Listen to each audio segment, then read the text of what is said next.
करोड़ों भारतीयों की जीवन रेखा। गंगा अनोखी नदी जो जीवनदायिनी भी है और भारतीय अध्यात्म में परलोक का प्रवेश द्वार भी। लेकिन अफसोस कि इस पवित्र नदी के साथ तो छल ही हुआ।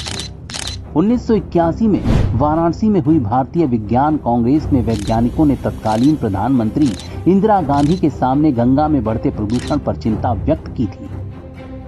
2 दशकों की रिसर्च के बाद गंगा के पानी की क्वालिटी को लेकर कई सारी चिंताएं जताई गई थी। 4 साल बाद पूर्व प्रधानमंत्री राजीव गांधी ने गंगा एक्शन प्लान लॉन्च किया, जो पूरी तरह से विफल साबित हुआ। मनमोहन सरकार में एक बार फिर राष्ट्रीय मिशन के तहत स्वच्छ गंगा के लिए पहल की गई, जिसका कोई रिजल्ट नहीं दिखा। सिर्फ और सिर्फ संसाधनों की बर्बादी हुई। इसी दौरान थेम्स, डेन्यूब और राइन जैसी नदियों के कायाकल्प का भारत गवाह बनता रहा, लेकिन गंगा जहरीली ही रह गई। मगर तभी नदियों के पुनरुद्धार की संभावना एक बार फिर जीवंत हुई, तब जब नरेंद्र मोदी प्रधानमंत्री बने। गंगा को बचाना हमारी भावी पीढ़ियों को बचाना है। गंगा को निर्मल करेंगे तो गंगा को अविरल करने से कोई रोक नहीं पाएगा।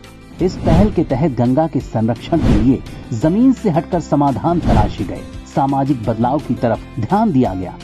मोदी सरकार ने गंगा के पुनरुद्धार के लिए जो सबसे पहला काम किया, वो था जरूरत के मुताबिक उचित फंड का आवंटन।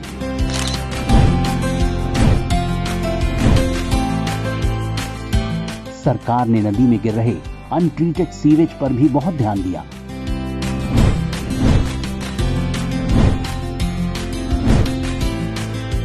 इसके बाद सरकार ने उन दूसरे पहलुओं पर ध्यान दिया जो नदी की गुणवत्ता को खराब कर रहे थे। वनीकरण यानी वन क्षेत्र बढ़ाने पर फोकस किया गया। ट्रैश स्किमिंग यानी नदी से कचरा निकालने का काम एक रेगुलर प्रैक्टिस बन गई। औद्योगिक डिस्चार्ज पर लगातार निगरानी रखी गई।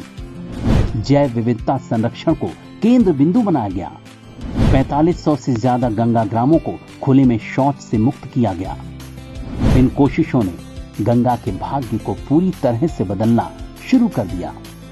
यहाँ तक कि संयुक्त राष्ट्र भी इस मिशन में शामिल हो गया और उसने इसे दुनिया के टॉप 10 रिस्टोरेशन प्रोजेक्ट्स में से एक बताया।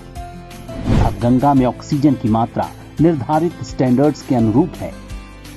जहरीले पदार्थों की मौजूदगी में भारी कमी आई है।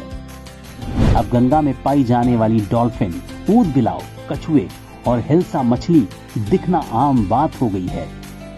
आज गंगा का बहाव स्वच्छता की ओर अग्रसर है। गंगा मां को आज वो देखभाल मिल रही है जिसकी वो हकदार हैं।